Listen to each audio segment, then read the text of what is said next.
Olá, é um prazer adentrar no seu lar, adentrar no seu ambiente de trabalho, onde você está, para trazer uma palavra para o seu coração. Hoje eu trago a palavra, uma reflexão sobre as ironias de Deus. A ironia faz parte da comunicação humana. Segundo o dicionário Aurélio, a palavra ironia significa expressão ou gesto que dá a entender, em determinado contexto, o contrário ou algo diferente do que realmente a pessoa está querendo dizer ou significa. Nós empregamos esse tipo de expressão no dia a dia por vários motivos. Pode ser um meio de ensinamento ou de correção usado por pais ou por mestres, professores, para chamar a atenção de um jovem, assim usada com a intenção de ajudar. Ironia pode também assumir uma forma mais cáustica de sarcasmo ou de zombaria. Quem é que nunca passou por uma ironia, né? Alguém zombando da gente por meio de tons irônicos. Em uma conversação comum, a ironia é a afirmação de algo com a intenção de se afirmar outra coisa. Deus é imutável e nele habita toda a sabedoria. No entanto, muitos desconhecem que Deus, como os homens, também tem bom humor. Jesus não era um homem carrancudo, sombrio, mas era alguém bem-humorado, que ria e contava causos aos seus discípulos. Portanto, a ironia é encontrada não apenas no nosso dia a dia, mas também nas Escrituras. Incongruências irônicas estão presentes, tanto nos ensinos de Jesus, quanto no seu destino. As Escrituras também estão preenchidas com ironia dramática, na qual o leitor sabe o que o personagem não sabe. O leitor sabe o que o personagem não sabe, ou que o escritor não sabe. A ironia permeia a comunicação verbal entre seres humanos. Mas um bom observador verá que esse tipo de expressão foi empregada por Deus e pelas pessoas que Ele escolheu para comunicar a sua vontade. A ironia aparece frequentemente nas Escrituras. E nosso entendimento da vontade de Deus, em alguns casos, depende da identificação desse estilo de comunicação. Vamos considerar alguns exemplos, começando pelo livro de Gênesis. Gênesis 2, verso 12, diz que Deus colocou no meio do jardim duas árvores, a do conhecimento do bem e do mal e a árvore da vida. Se o homem comesse da árvore do conhecimento do bem e do mal, ele morreria. Mas se comesse da árvore da vida, ele viveria eternamente. A ironia está em que Adão e Eva comeram da árvore do conhecimento do bem e do mal e morreram. Preste atenção. Eles não eram inocentes, porque Deus os advertira do perigo de comerem daquele fruto. Não eram inocentes porque eram responsáveis ao desobedecerem a Deus. Deus criou Adão e Eva com liberdade para pecar, mas não com tendências para o pecado. Após o pecado, Satanás ganhou acesso à mente deles, reduzindo suas forças para resistirem ao mal. É aquilo que chamamos de ser escravo do pecado. Após a queda, o homem possui uma tendência inata para pecar. Ele não peca porque é pecador, mas ele peca porque ele se transformou num pecador. E por que Deus teria expulsado Adão e Eva do Éden? Por incrível que possa parecer, e por ironia, eles foram expulsos do Éden por um ato da misericórdia de Deus.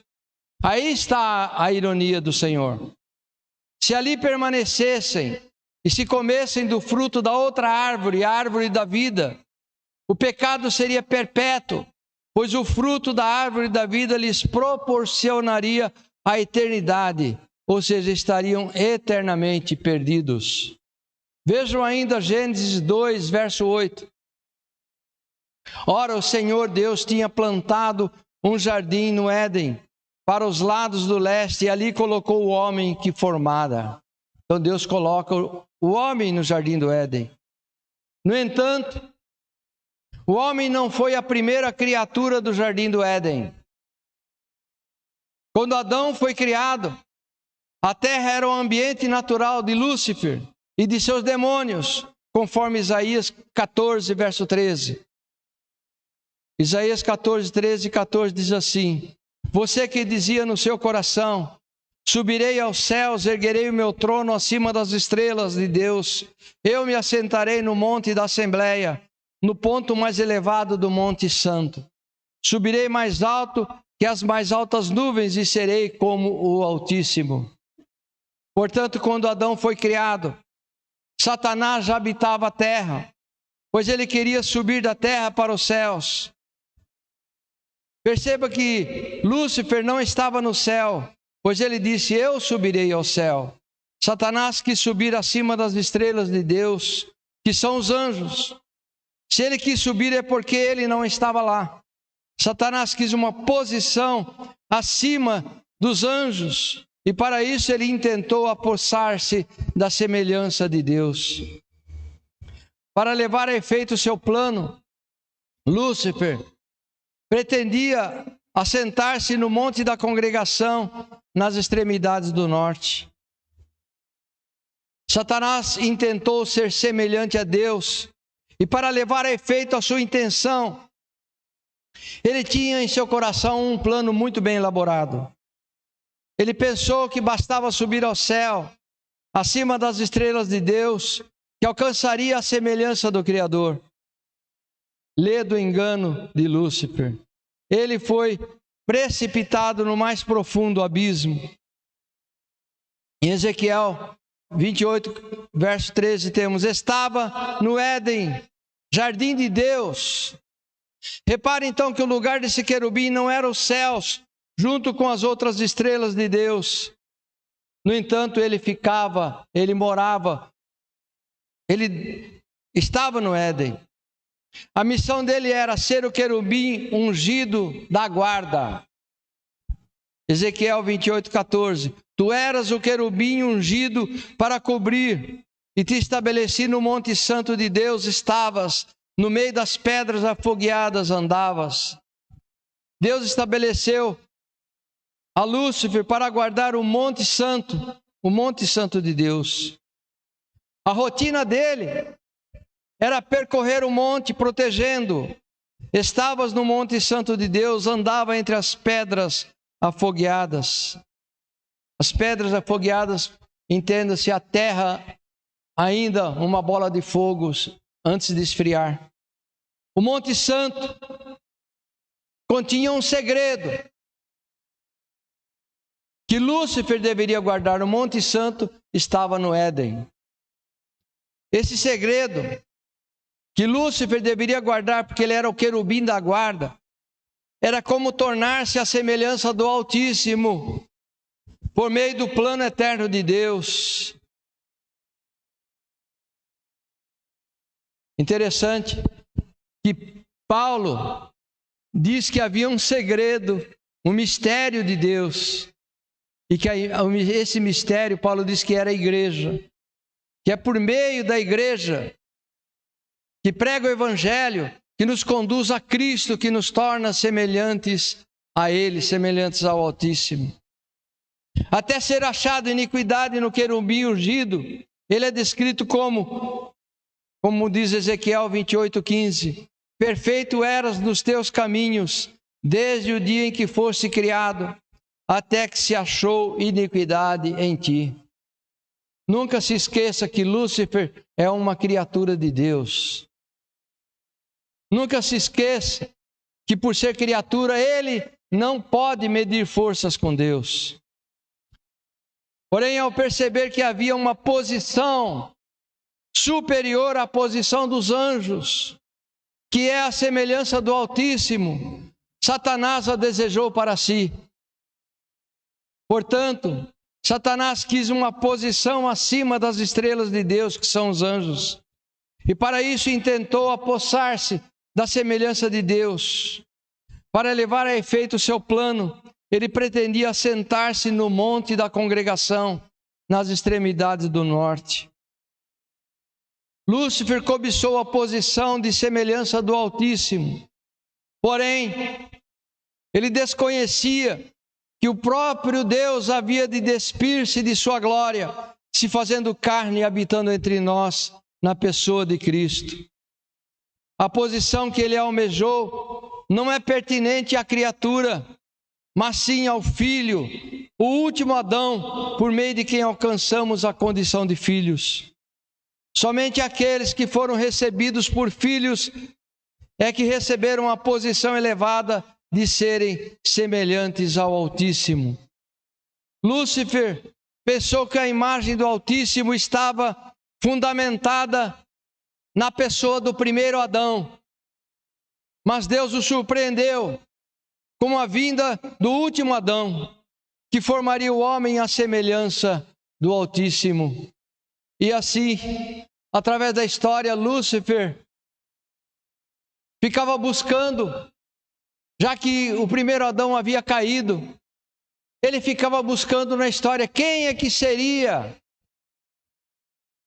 quem é que conduziria essa criatura, o homem, para ser semelhante ao Altíssimo. Então, quando Noé se comunicava com Deus, Satanás fincou as suas flechas contra Noé. Quando Moisés surgiu como libertador, Satanás fincou a sua perseguição, tentou matá-lo por meio do príncipe do Egito. Cada vez que surgia um escolhido de Deus, ele o perseguia. Quando Jeremias, que Deus disse que fora escolhido desde o ventre da sua mãe, nasceu e surgiu, Satanás tentou destruir tanto a vida quanto o ministério de Jeremias. Tanto é que Jeremias foi jogado num poço. Jeremias não teve discípulo algum. No entanto, ele era amado de Deus e escolhido de Deus. Se você sente dificuldades para levar alguém para Cristo, se você sente dificuldades para convencer alguém do Evangelho, pensa na pessoa de Jeremias, que era perseguido pelo inimigo para não possuir discípulo algum.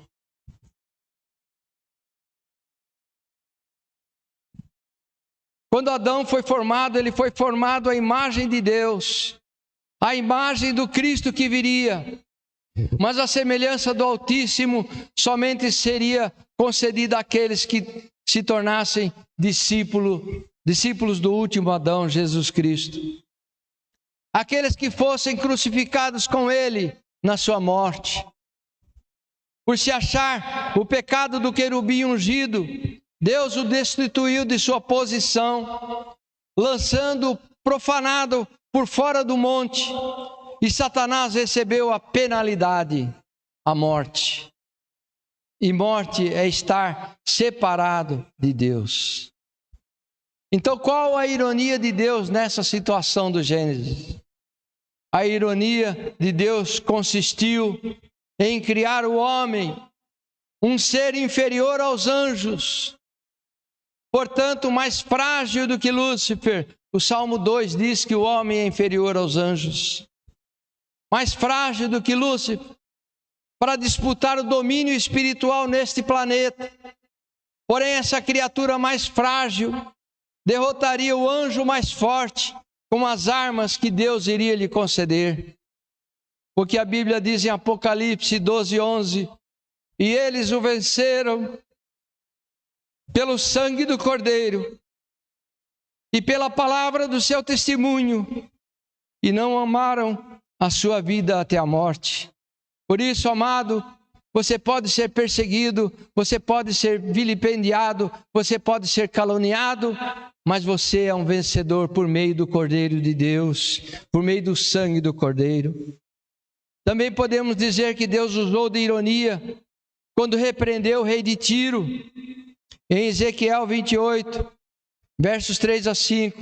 Ele diz: sim, és mais sábio que Daniel, não há segredo algum que se possa esconder de ti. Pela tua sabedoria e pelo teu entendimento, alcançaste o teu poder e adquiriste ouro e prata nos teus tesouros.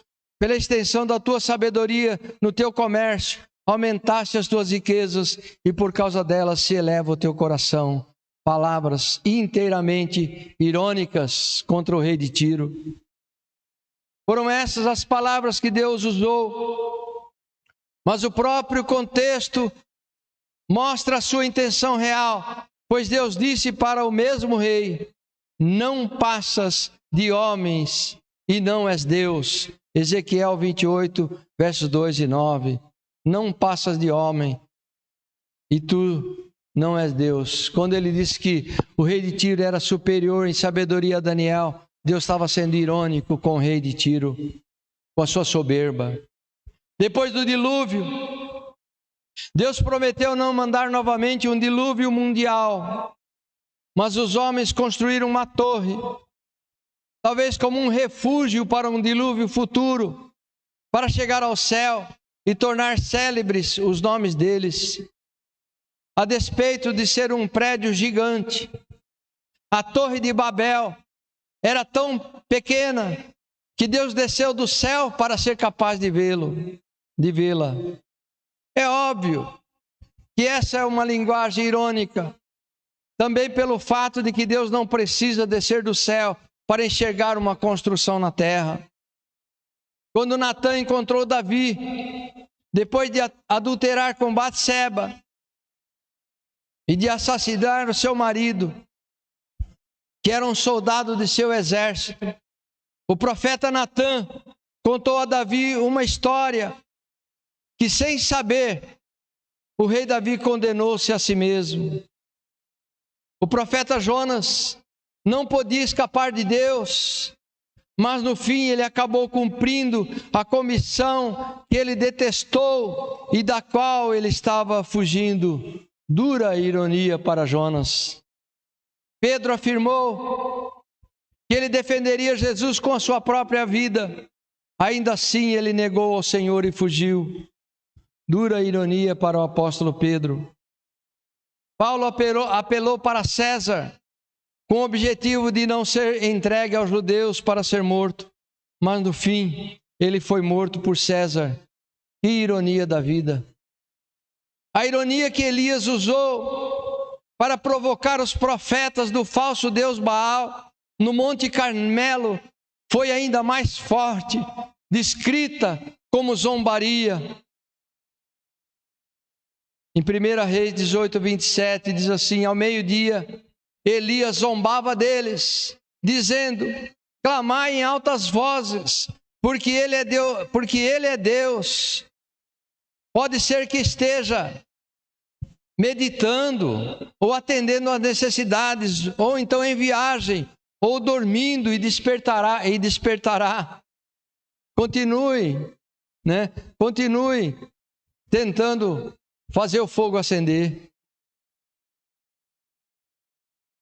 Elias foi tão irônico que quando ele acendeu o fogo, ele jogou água, e o fogo, quanto mais água ele jogava, mais o fogo aumentava, retrocedia, como se fosse combustível. A ironia de Elias para com os seguidores de Baal foi de um finíssimo sarcasmo. Jó rejeitou as acusações sem base dos seus amigos e respondeu com ironia em Jó 12, versículo 2. Na verdade, vós sois o povo, e convosco morrerá a sabedoria. Fina ironia de Jó, como se a sabedoria fosse morrer com o povo. Deus também foi sarcástico com o Egito, quando ironizou em Jeremias 46:11, diz: sobe a Gileade e toma bálsamo, ó Virgem filha do Egito, debalde multiplica os remédios, pois já não há cura para ti. Aliás, lembramos que as 10 pragas do Egito foram 10 ironias de Deus contra o faraó, porque cada praga que Deus lançava tinha o simbolismo de um deus do Egito. Quando Deus lançou a praga dos gafanhotos, tinha um deus dos gafanhotos. Paulo, apóstolo, que escreveu quase a metade dos livros do Novo Testamento, empregou ironia para corrigir a seus irmãos, especialmente quando a arrogância intelectual deles atrapalhava o serviço a Cristo. Sabendo dessa avaliação dos irmãos imaturos, percebemos a ironia e até o sarcasmo de Paulo, quando ele fala do grande conhecimento dos irmãos da igreja de Corinto. Em 1 Coríntios 4, versos de 8 a 10, ele diz, ironicamente: já estáis fartos, já estáis ricos, chegastes a reinar sem nós. Sim, tomara reinássemos, para que também nós viéssemos a reinar convosco. Porque a mim me parece que Deus nos colocou a nós, os apóstolos, em último lugar, como se fôssemos condenados à morte, porque nos tornamos espetáculo ao mundo, tanto a anjos quanto a homens. Nós somos loucos por causa de Cristo, e vós sábios em Cristo, nós fracos e vós fortes, vós nobres e nós desprezíveis. Que ironia Paulo tratou os irmãos da igreja de Corinto. Ele inicia um longo trecho para corrigir atitudes erradas sobre a participação da idolatria com estas palavras irônicas. 1 Coríntios 8:1. No que se refere às coisas sacrificadas a ídolos, reconhecemos que todos somos senhores do saber. A ciência incha, mas o amor edifica. Paulo não era contra a ciência, mas quando o homem, nós também não somos contra a ciência, mas quando o homem deposita a sua esperança na ciência e se afasta de Deus, ele se incha, se torna o maior de todos e passa a agir com o braço da carne, se esquecendo, praticando violência contra a palavra de Deus, se esquecendo que só pelo Espírito de Deus é que nós podemos agir.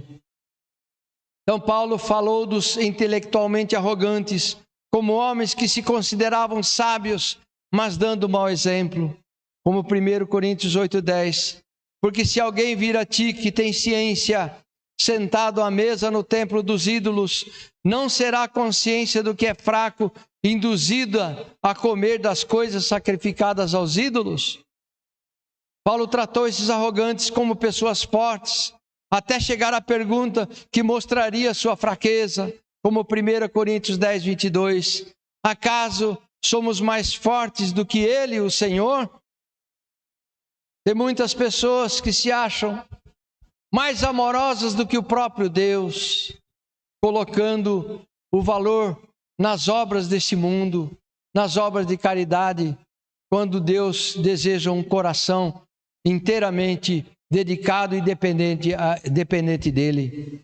No mesmo tom de ironia, provavelmente imitando os orgulhosos coríntios, Paulo disse em 1 Coríntios 6:12 e 10:23, dois textos similares. Paulo diz assim: todas as coisas me são lícitas, mas nem todas me convêm. Todas as coisas me são lícitas, mas nem todas me convêm.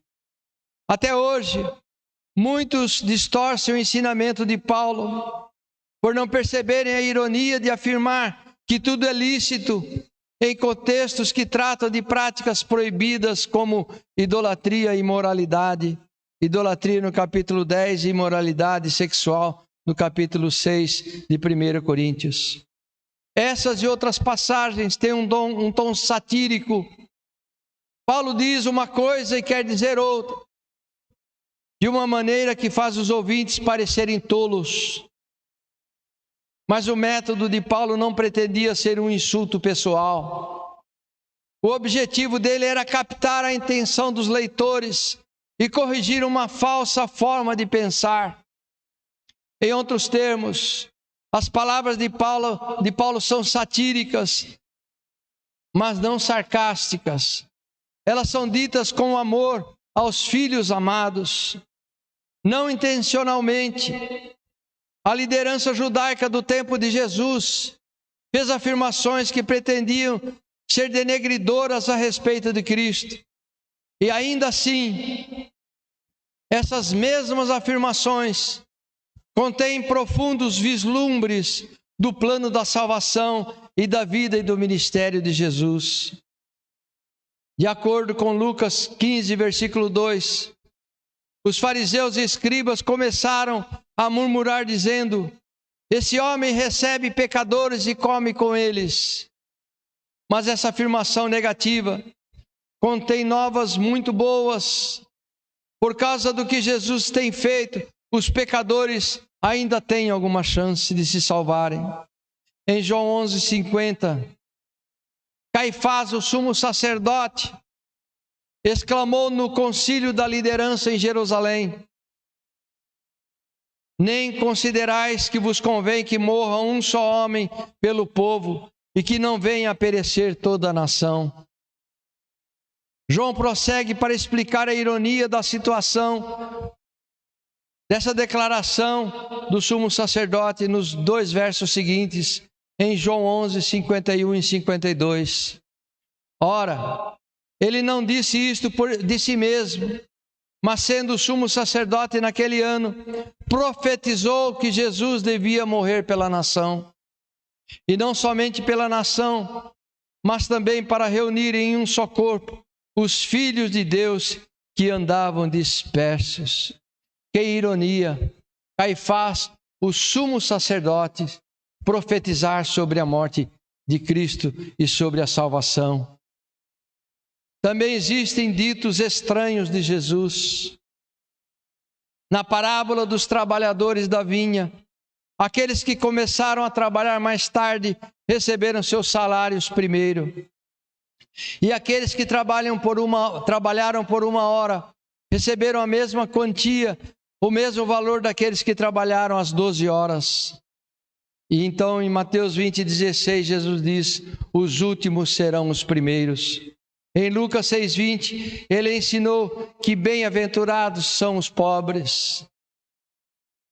Porém ficaria estranho se ele não houvesse completado: porque vosso é o reino de Deus. Uma vez que o pobre, para ser bem-aventurado, não é por causa de sua pobreza material, mas por se sentir impotente diante da grandeza de Deus. Outra ironia, quando Jesus fala da entrega de alguém para ser o seu discípulo em Marcos 8:35, quando ele diz: pois quem quiser salvar a sua vida, vai perdê-la. Mas quem perder a sua vida por minha causa e por causa do Evangelho viverá. Jesus ainda usou a sátira na forma de uma hipérbole, quando disse a seus ouvintes, em Mateus 7:5, hipócrita, tira primeiro a trave do teu olho, e então cuidarás em tirar o cisco do olho de teu irmão. É claro que Jesus não estava se referindo a uma trave de um gol de futebol brasileiro, né? Mas ele estava exagerando para mostrar a situação em que se passava essa afirmação. A vida e o destino de Jesus são irônicos. A vida e o destino de Jesus também são irônicos. Como Messias, o Rei da Paz, que viveu para servir e salvar os outros, Jesus é crucificado. A crucificação de Jesus também é uma ironia.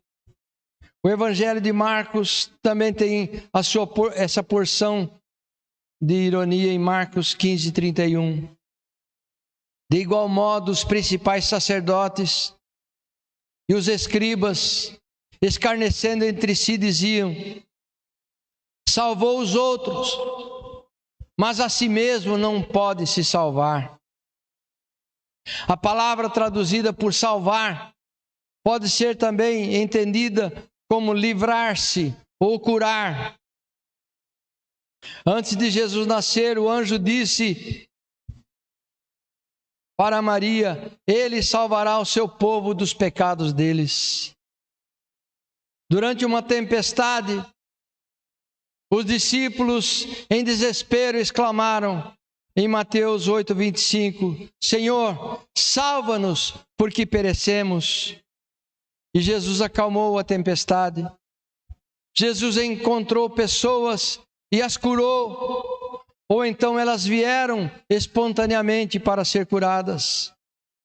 Possessos de demônios eram curados e libertos. Ainda assim, Jesus não estava preocupado meramente com a cura física, mas em trazer salvação àqueles que ele encontrou. Em Lucas 19:10 ele declara: porque o Filho do Homem veio buscar e salvar o perdido. Os inimigos de Jesus reconheceram que ele tinha ajudado e curado outras pessoas, mas eles clamaram que ele não podia fazer o mesmo em seu favor. Poderia Jesus deixar a cruz e salvar-se a si mesmo? Com certeza. Ele poderia ter chamado em seu auxílio miríades de anjos, como ele mesmo declarou, para socorrê-lo. Ele que tinha o poder de entregar a sua vida e de retomá-la, não teria nenhum problema em se desvencilhar dos pregos da cruz e subir ao céu. Dessa forma, os sacerdotes e escribas estavam errados. Jesus tinha poder de salvar-se a si mesmo. Mas perguntamos mais uma vez: poderia Jesus deixar a cruz e salvar-se a si mesmo? Porém, dessa vez a resposta é um retumbante não. Por estar determinado a salvar outros, ele não podia salvar-se a si mesmo. Pois para Jesus era uma opção ou outra, não uma escolha de ambas as coisas. Ou ele salvava os homens, ou ele salvava-se a si mesmo. Ou Jesus morria por nós, para que nós fôssemos libertos, ou ele salvava-se a si mesmo e nós encararíamos a morte eterna. Por Jesus estar no ramo de salvar pessoas, por ele amar tanto a humanidade, ele não podia salvar-se a si mesmo. Então, no final, os sacerdotes e os escribas estavam certos, sem saber. Eles fizeram uma afirmação irônica sobre a natureza e sobre o caráter de Jesus, que eles não entendiam ou então não compreendiam. Dessa forma, a observação pejorativa dos escribas e fariseus estava totalmente correta. Jesus não podia e não queria salvar-se a si mesmo, pois o seu amor por nós foi maior do que o amor por ele mesmo.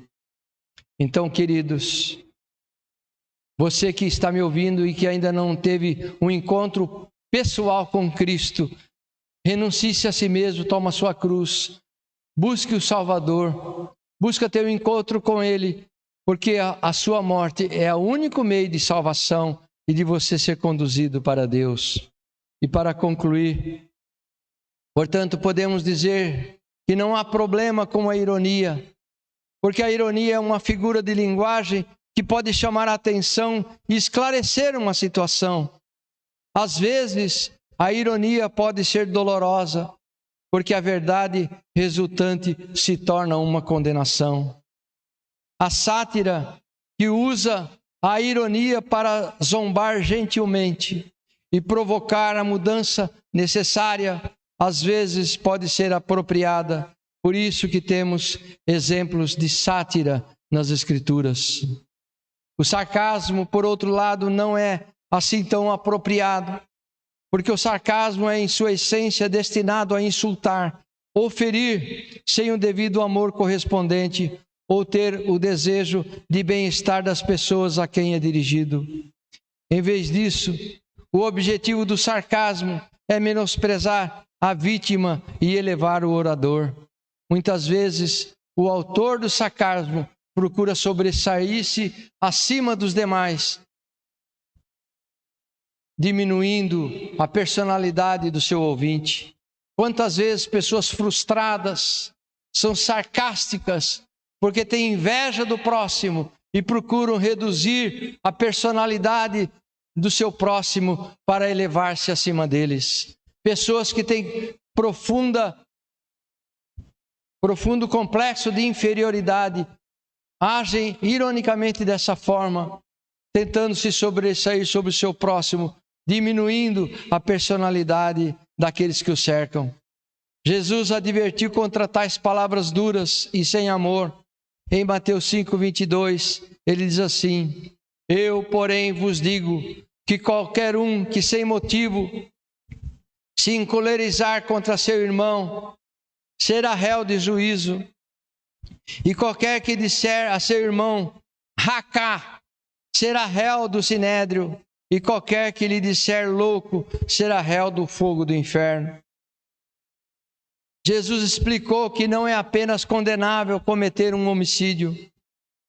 Também é condenável ficar dominado pela ira e gritar insultos como racá para machucar alguém. Racá é sinônimo de tolo ou de louco. Racá é uma palavra aramaica que era usada como insulto e aparece apenas uma vez no Novo Testamento, em Mateus 5:22. Jesus estava explicando que a lei de Deus era muito mais que obedecer regras exteriores. Jesus não tinha vindo para abolir a lei, mas para cumpri-la. Então ele começou a mostrar que as ordenanças de Deus são muito mais exigentes do que parecem. Não basta cumprir as ordens mais óbvias, mas é preciso ter uma atitude interior correta. É a atitude irada e a vontade de machucar que leva ao crime de homicídio. Por isso é importante se reconciliar e não deixar a amargura crescer. Foi a inveja que fez Caim matar Abel, porque ele viu que a oferta de Abel fora aceita por Deus, mas a sua fora rejeitada. As nossas palavras devem ser úteis e edificantes, mesmo que sejam desconfortáveis para o ouvinte. Devemos falar a verdade com intenção amorosa, evitando conversação torpe, nem palavras vãs ou chocarrices, conforme Efésios 5:4, que poderíamos transliterar para o português brasileiro com cachorrices. Devemos falar de tal forma que o ouvinte entenda a nossa motivação e nunca devemos ser maliciosos ou rudes. A ironia cuidadosamente expressa pode ser apropriada, ao contrário do sarcasmo malicioso, que não é recomendável a um homem ou a uma mulher de Deus. Perceber a ironia na Bíblia não apenas enriquece nosso entendimento, como pode ser necessário para evitarmos conclusões completamente erradas. Por isso devemos ler e estudar a palavra de Deus com muita atenção, com muita dedicação e nos edificarmos uns aos outros. Há um dom de mestre, o dom de ensino no seio da igreja, e todos devem buscar alguém com esse dom para crescer no conhecimento e na graça de Deus, inclusive para conhecer as ironias de Deus. E que Deus te esclareça sobre as ironias que salvam e você seja salvo, as ironias que nos fazem crescer em conhecimento e graça, em nome de Jesus. Amém.